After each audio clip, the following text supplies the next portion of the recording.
Good evening students. तो कैसे हैं आप सभी? आई एम प्रेम सिंगल और I welcome you all in मॉस एंड इंग्लिश। सूरवीर योद्धाओं, आज सभी स्टूडेंट्स का आज एक ही क्वेश्चन है और बहुत सारे स्टूडेंट्स ने मेरे को मैसेज भेज के ये पूछा कि सर एयरफोर्स के फॉर्म लगा रखे हमने और एयरफोर्स का जो एग्ज़ाम है वो कब कंडक्ट होने वाला है। देखिए स्टूडेंट्स, जब आपने फॉर्म भर रखे हैं, आपने अप्लाई कर दिया है और तो जुलाई का जो फर्स्ट वीक है, एक्सपेक्टेड है कि जुलाई का जो फर्स्ट वीक है उसके अंदर नोटिफिकेशन तो आ जाएगा, एग्ज़ाम भी होने वाला है। और आपने एक ही क्वेश्चन को बार बार रिपीट करके पूछा है, तो आपका क्वेश्चन मुझे उस दायरे पे लेके जाता है जहाँ पे मुझे ये समझ में आता है कि जब आप एग्ज़ाम के रिगार्डिंग बार बार पूछ रहे हो तो आप एग्ज़ाम को लेकर बहुत ज़्यादा एक्साइटेड हैं और मुझे पता है कि आप तैयार हैं अटैक करने के लिए। ये बात तो अच्छी है, लेकिन प्यारे बच्चों, आपका जो रिजल्ट है वो आपकी तैयारी के ऊपर डिपेंड करता है। और इस बार आपके पास में एक ही बात होनी चाहिए कि सर अब की बार आखिरी बार, इस बार तो बस सिलेक्शन आपका ही होगा पक्का। लेकिन यहाँ पे मैं आपको एक बात पूछता हूँ, आपने 100% तैयारी कर ली क्या उसके लिए? ठीक है ना, हार्डवर्क तो जरूरी है ना। आप वे सारे एग्जाम्स जिसके अंदर इंग्लिश आती है, आप कोई भी एग्जामिनेशन को उठा के देख लो जिसके अंदर इंग्लिश आती है। इंग्लिश काम करती है हमारे 3 पिलर्स पर, जिसके अंदर स्टूडेंट्स क्या होते हैं, वोकैब को परफेक्ट करने के लिए जो प्रीवियस ईयर्स के जितने सारे भी पेपर सेट्स हैं उनको मेमोराइज कर लेते हैं। लेकिन वोकैबुलरी जो आपकी है वो अनलिमिटेड है, करीब 10 लाख वर्ड है इंग्लिश लैंग्वेज में। तो जी आप कितने रट लोगे उसमें से? फिर वर्ड है जो अपनी कैटेगरी के हिसाब से भी एडवर्ब, एडजेक्टिव, वर्ब, नाउन्स इस प्रकार से हैं। हाँ, अच्छी बात है कि आपने प्रीवियस ईयर्स के सारे जो पेपर सेट्स है वो आपने रट रखे हैं। अब देखिए स्टूडेंट्स, एक बात आपके ग्रामर की, तो इस बार क्या है कि बहुत सारे स्टूडेंट्स हैं जो सिलेबस को लेकर बहुत ज्यादा कंफ्यूजन में हैं, क्योंकि वो इस प्रकार से है कि जो आपकी ग्रामर है वो डिस्क्रिप्टिव और फंक्शनल दोनों तरफ से, डिस्क्रिप्टिव और फंक्शनल दोनों ग्रामर आपके जो एयरफोर्स में आने वाली है। हाँ, इसका लेवल इतना हाई नहीं होता है जितना आप एक्सपेक्ट करते हो, बहुत आसान होता है करना। लेकिन इसके लिए हमारे पास में जो strategy of English for exam, यानी कि हमारे पास में हमारी खुद की एक अच्छी रणनीति हो तो हम इसको कर पाएंगे। ठीक है, इसके अलावा आपका एक बहुत अच्छा टॉपिक है इस बार, और वो हर साल भी होता है, और वही होता है जो स्टूडेंट्स को बहुत ज्यादा परेशान करता है। हाँ, दिखने में ऐसा लगता है कि हम इसको जल्दी से कर लेंगे, लेकिन जब बहुत सारे क्वेश्चन इसके अंदर गलत हो जाते हैं, वो है कंप्रीहेंशन। तो जी पैसेज कंप्रीहेंशन है जो 4 या 5 अंक का आपके एग्जाम के अंदर आता है। जब आपके पास में एक परफेक्ट स्ट्रेटेजी नहीं हो एग्जाम को क्रैक करने की, तो फिर सिलेक्शन आप कैसे लोगे? ठीक है, जब नेक्स्ट नोटिफिकेशन आएगा, जब मैं तैयारी करूंगा, अभी तक तो एग्जामिनेशन के बारे में कोई नोटिफिकेशन भी नहीं आएगा, जब नोटिफिकेशन आएगा तब मैं तैयारी करूंगा, फिर कब करोगे? ऐसा तो है नहीं कि आपने जो 3 पिलर्स मैंने आपको बताया है, कंप्रीहेंशन, वोकैबुलरी एंड ग्रामर, इनको पूरा कंटेस्ट कर लिया है। जी इंग्लिश को कंटेस्ट करने की जरूरत है नहीं, आपको चीजों को लॉजिकल तरीके से सीखना होगा। यदि आप सब चीजों को रट लेते हैं तो फिर आगे जाके मुश्किलें बन जाती है। क्योंकि यदि मैं आपको एक बात कहता हूं कि देखो ये सवाल आएगा, वो आएगा, ये आने वाला, तो फिर देखो मेरी बात को यदि आप मान लो तो ये मानना तो आपका अंधविश्वास होगा और ये आगे जाकर आपके लिए प्रॉब्लम क्रिएट करेगा। लेकिन जब आप किसी भी चीज को क्यों पढ़ रहे हैं, जैसे नाउन का टॉपिक ले लिया, तो नाउन को हम क्यों पढ़ रहे हैं, यदि इसके पीछे का कारण जान लोगे तो चीजें आपके लिए थोड़ी सी आसान हो जाएगी। क्योंकि किसी भी कार्य को करने का यदि आपको लॉजिकल रीजन मिल जाता है तो फिर आपको पता चल जाता है कि ये जो कार्य मैंने सेलेक्ट किया ये कितना इंपॉर्टेंट है। ठीक है, तो मैं यहां पे यदि बात करना चाहूंगा आपके सामने कि हमारा जो एयरफोर्स का जो सिलेबस है उसके अंदर सबसे वीक पॉइंट हमारा यही होता है कि हम इस चीज पे ध्यान नहीं देते हैं, वो है हमारा कॉम्प्रीहेंशन। इसको स्ट्रॉन्ग करना बहुत जरूरी होता है। ठीक है ना, क्योंकि कॉम्प्रीहेंशन हमें दिखता आसान है लेकिन ये इतना ज्यादा आसान नहीं है जैसा कि एक्सपेक्टेड है। देखिए मैं आपको एक बहुत इंपॉर्टेंट बात बता रहा हूं, कॉम्प्रीहेंशन में जो आपका पैसेज आएगा, पेपर का जो पैसेज होगा, इसमें ये जो पैसेज होगा ये डिपेंड करता है understanding of the draw inference, understanding of the vocabulary and understanding of the passage. ठीक है, आपको सिलेबस को लेकर कुछ भी ज्यादा कंफ्यूज नहीं करना है अपने आप को। ठीक है ना, क्योंकि जब हमारे पास में यही इंफॉर्मेशन नहीं होती कि हमारा सिलेबस किस प्रकार का है तो हम चीजों को कवर नहीं कर पाते हैं। ठीक है, तो इसको स्ट्रॉन्ग करना जरूरी है। अब देखिए अनेक सारे स्टूडेंट्स जो सिलेक्शन नहीं ले पाते हैं, सबसे बड़ी समस्या उनके सामने यही आती है कि वे क्या करते हैं, जो वोकैबुलरी है, अभी मैंने आपको बताया था इसको कंठस्थ कर लेते हैं, जो वोकैबुलरी वाला है इसको कंठस्थ कर लेते हैं, ठीक है ना। प्रीवियस ईयर के जितने सारे भी है पेपर्स वो रख लेते हैं। चलो कोई बात नहीं, या तो इसकी तैयारी हो गई। अब एक हमारे पास में बचता है ग्रामर। ये जो ग्रामर है इसके भी कोई बात नहीं, रूल्स रट लिए, इसकी प्रैक्टिस कर ली, जो चैप्टर्स थे उनको रिवाइज कर लिया, कंप्लीट हो गया।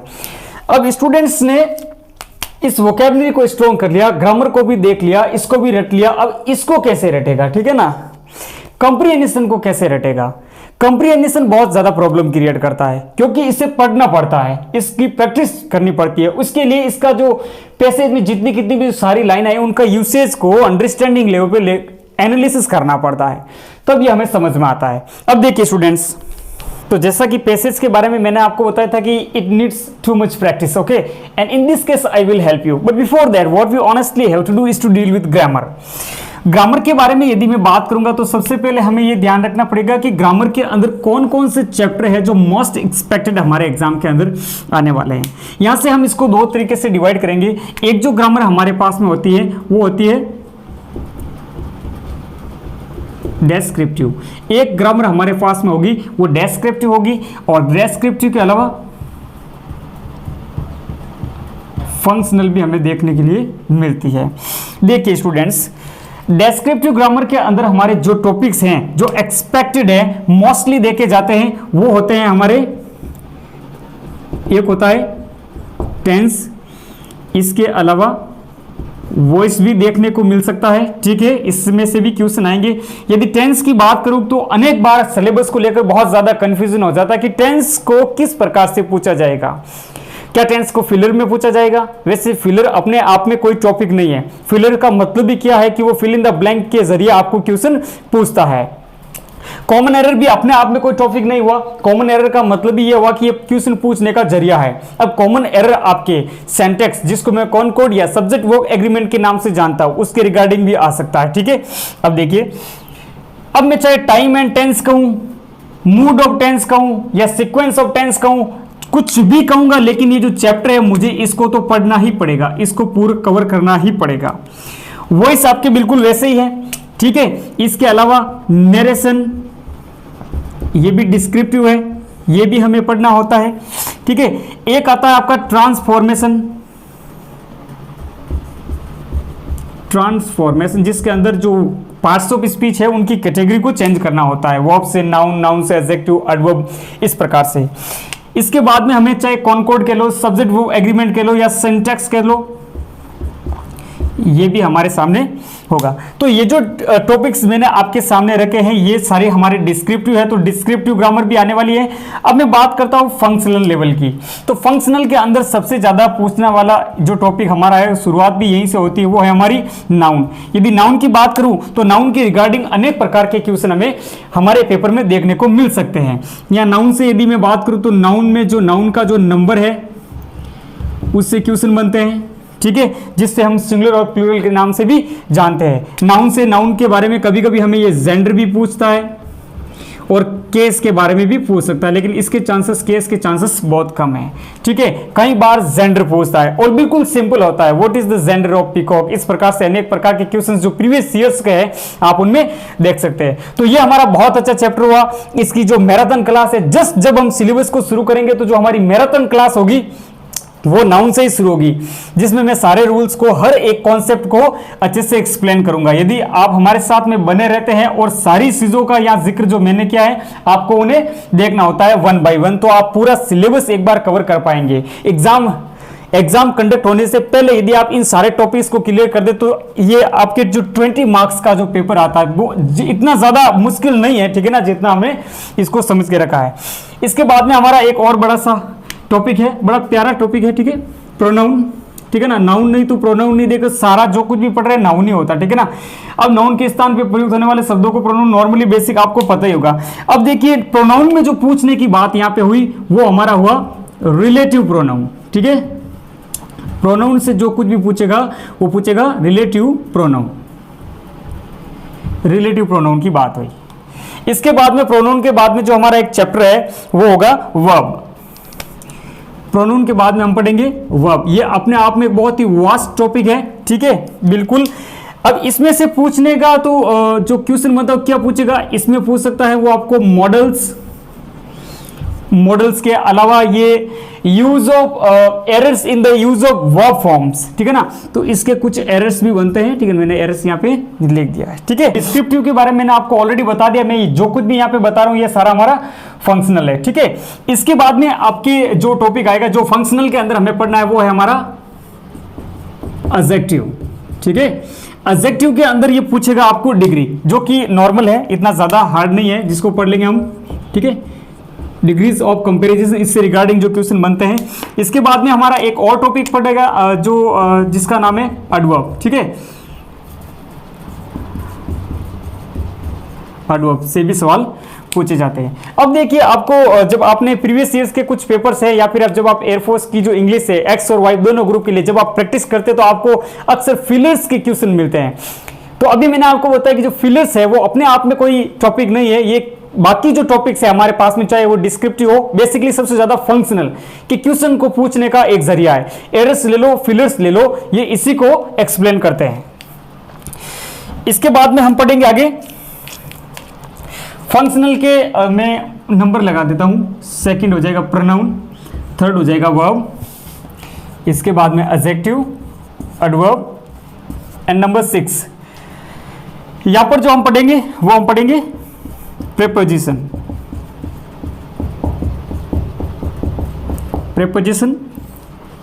प्रीपोजिशंस के जो क्वेश्चंस बनते हैं वो कुछ इस प्रकार से हो सकते हैं। प्रीपोजिशंस में ये पूछ सकता है हमें फ्रेजल वर्ब्स, ठीक है। फ्रेजल वर्ब्स के अलावा जो एक और टॉपिक प्रीपोजिशन इसी टॉपिक से बनता है वो होता है फिक्स प्रीपोजिशन।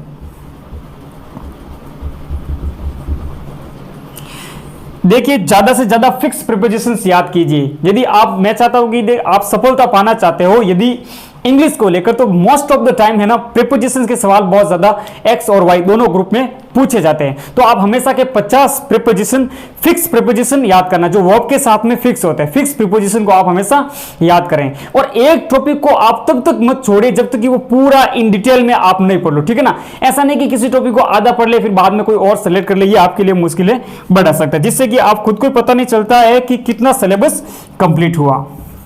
इसके बाद में हमें पढ़ने होते हैं कंजंक्शन, ठीक है। यह बहुत अच्छा टॉपिक है, ठीक है। इसके भी क्वेश्चन आपको फिलर्स में देखने मिलेंगे, ठीक है। इसके बाद में कंजंक्शन के बाद में आर्टिकल, आर्टिकल से भी क्वेश्चन आते हैं। और एक हमारे पास में और है डिटरमिनर्स, इससे भी क्वेश्चन से जो पूछे जाते हैं।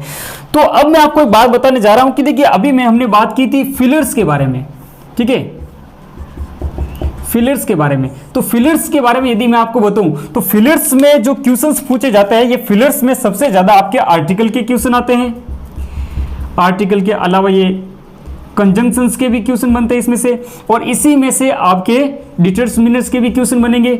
और एक हमारा यहां पे और है प्रीपोजिशन। अब यहां पे कुछ स्टूडेंट्स के दिमाग में आ रहा कि जो कॉमन एरर है, कुछ स्टूडेंट्स के दिमाग में ये आ रहा है कि सर जो कॉमन एरर है वो कौन से टॉपिक से आएंगे। तो ये बात मैं आपको बताने जा रहा हूं कि अभी मैंने यहां पे डिस्क्रिप्टिव ग्रामर का मेंशन किया था। तो डिस्क्रिप्टिव ग्रामर के अंदर आपका सिंटैक्स, मैं यहां पे लिखता हूं कि यदि बात करें एरर की, ये आपके सिंटैक्स सब्जेक्ट वर्ब एग्रीमेंट का हो चाहे कॉनकॉर्ड का हो, इसमें से आपके एरर्स बहुत बनते हैं। इसके अलावा टेंस का जो चैप्टर है इससे भी आपके बनेंगे। इसके अलावा या तो प्रोनाउन या एडजेक्टिव में से आपके एरर के क्वेश्चन अक्सर देखने को मिलते हैं। कभी कभी ये वर्ब की फॉर्म के रिगार्डिंग भी पूछ लेता है, ठीक है। तो अब यहाँ पे जो मैंने आपको बताया है ये हमारा कंप्लीट हो गया ग्रामर का पोर्शन। देखिए कंप्रीहेंशन का तो मैं आपको यहाँ पे कुछ बताऊंगा नहीं, कंप्रीहेंशन के अंदर कुछ स्पेशल है नहीं, रटने के लिए नहीं है, सारा ही आपको लॉजिकल तरीके से सीखना होता है। जिसमें मैंने अभी आपको बताया था कि ये जो कंप्रीहेंशन है, ये कंप्रीहेंशन आपका understanding of the vocabulary, understanding of the passage and draw inference के आधार पर आपकी इवेल्युएशन करेगा, ठीक है। ग्रामर मैंने आपको फंक्शनल और डिस्क्रिप्टिव दोनों का जिक्र मैंने यहाँ पे कर दिया है। फंक्शनल ग्रामर कौन कौन सी है, कितने चैप्टर्स इसके अंदर है, वो सारे मैंने आपको बता दिए। तो जो लैंग्वेज की 3 पिलर्स मैंने आपको बताए हैं, जिसको यदि आप स्ट्रॉन्ग कर लेते हो तो इंग्लिश की आपकी जो समस्या है वो खत्म हुई। मैंने आपको ग्रामर और कॉम्प्रिहेंशन के बारे में ऑलरेडी डिटेल दे दी है। अब हमारे पास में बचता है वोकैबुलरी। वोकैबुलरी के अंदर एयरफोर्स का जो सिलेबस इसमें से जो आता है उसमें सबसे पहले आपका आएगा सिनोनियम, ठीक है, और एंटोनियम, ठीक है। इन दोनों को आप जितना हो सके कवर करें, ठीक है ना। इसके अलावा जब मैं आपकी जो मैराथन क्लास लूंगा उसके अंदर जो एक्सपेक्टेड है सिनोनिम और एंटोनियम उसके बारे में हम बात करेंगे। इसके अलावा एक आपका आता है मिस स्पेल्ड, ठीक है, ये बहुत अच्छा है, आसानी से हो जाता है यदि आपकी वोकैब अच्छी हो तो। वन वर्ड सब्स्टिट्यूशन तो आपको करना ही,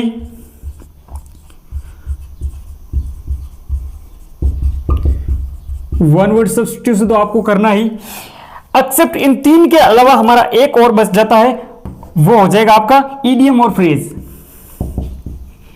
ईडियम्स और फ्रेजेस का जो चैप्टर है इसमें भी आपको मेमोराइज करने की जरूरत होती है, ठीक है ना। तो ये सारी चीजें हमें जो डिटेल में डिस्कस करेंगे जब हम आगे मैराथन क्लास में बात करेंगे उस समय, ठीक है। तो मैराथन क्लास के अंदर जो देखिए हमारी जो कंप्लीट ग्रामर जो अभी मैंने आपके सामने जो क्लास रखी है, ये जो सारे मैंने बताए, जो कंप्रिहेंशन है, इसके बाद में ग्रामर है और यहाँ पे वोकैबुलरी है।